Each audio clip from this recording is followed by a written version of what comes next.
এ কোনো সাধারণ মেয়ে না রে লাইলি, এটা হচ্ছে প্রবাসী মাইয়া। প্রবাসী মাইয়েরা কেমন জানোস লাইলি? এই লোহার মতো শক্ত আর হচ্ছে মোমের মতন নরম। ওরা ফ্যামিলির জন্য অনেক কিছু করে, বাপ মার জন্য অনেক কিছু করে, অসহায় গরিব আশেপাশে মানুষের জন্য অনেক কিছু করে। আবার ওরা সারাদিন পরিশ্রম করে, যুদ্ধ করে জীবনের সাথে। কিন্তু সবার শেষে লাস্টে আমাদের জীবনে দিন শেষে আমাদের কিছুই নাই, শুধু আমরাই থাকি, আমাদের কিছুই নাই। কারণ আমরা মানুষরা হাসাইতে ভালোবাসি, মানুষরা আনন্দ দিতে ভালোবাসি। তার জন্য আমাদের নসিবে কিছু আমরা সহজে কিছু পাই না, কারণ মানুষরা খালি আমরা দিয়েই যাই। তাই আমাদের জন্য সরকারের কাছে আবেদন করি, আমাদের জন্য কিছু কইরো, যাতে আমরা এখন তো আমরা কাম করতে পারি, যখন আমরা বাংলাদেশে যাবো কাজ করতে পারলাম না, তখন আমরা কিভাবে চলব?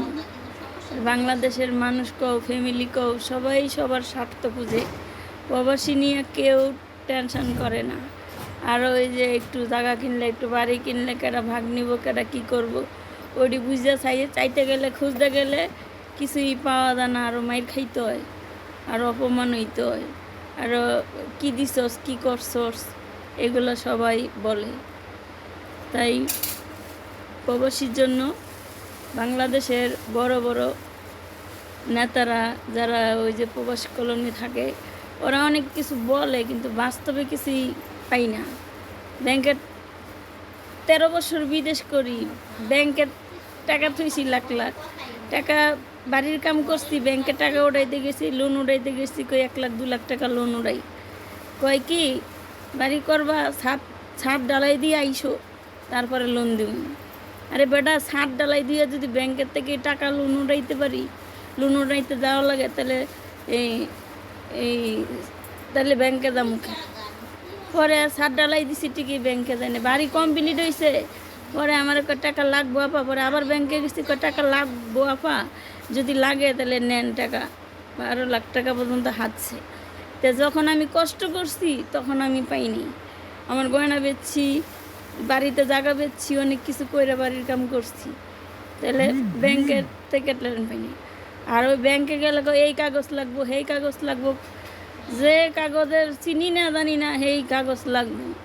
অনেক মানুষ ভাড়া থাকে, কয় কি পানির বিলের কাগজ নিয়ে আও, কারেন্টের বিলের কাগজ নিয়ে আই, কত কিছু যে চায়, ওগুলা খুঁজতে খুঁজতে মানুষের জীবনেই শেষ, টাকা উঠাইব কোনখান। তো যাই হোক, সবাই ভালো থাকবেন, আমাদের জন্য দোয়া করেন, আমরা জানি মৃত্যুর আগ পর্যন্ত জীবনের সাথে আর মানুষের জন্য, সবার জন্য যুদ্ধ করতে পারি।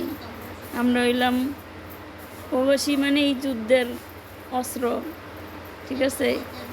তো ওই অস্ত্র জানি মৃত্যুর আগ পর্যন্ত কাম করে খাইতে পারি, এটাই আল্লাহর কাছে আলহামদুলিল্লাহ।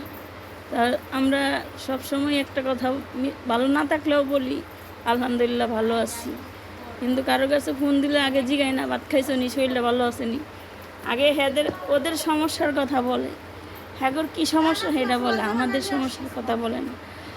ওকে, আল্লাহ হাফেজ, সবাই ভালো থাকবেন। আমার ভিডিওটা কতটুকু সত্য বললাম, কতটুকু মিথ্যা বললাম, কমেন্ট করে জানাইবেন। কি বান্ধবী, ঠিক কইছি না?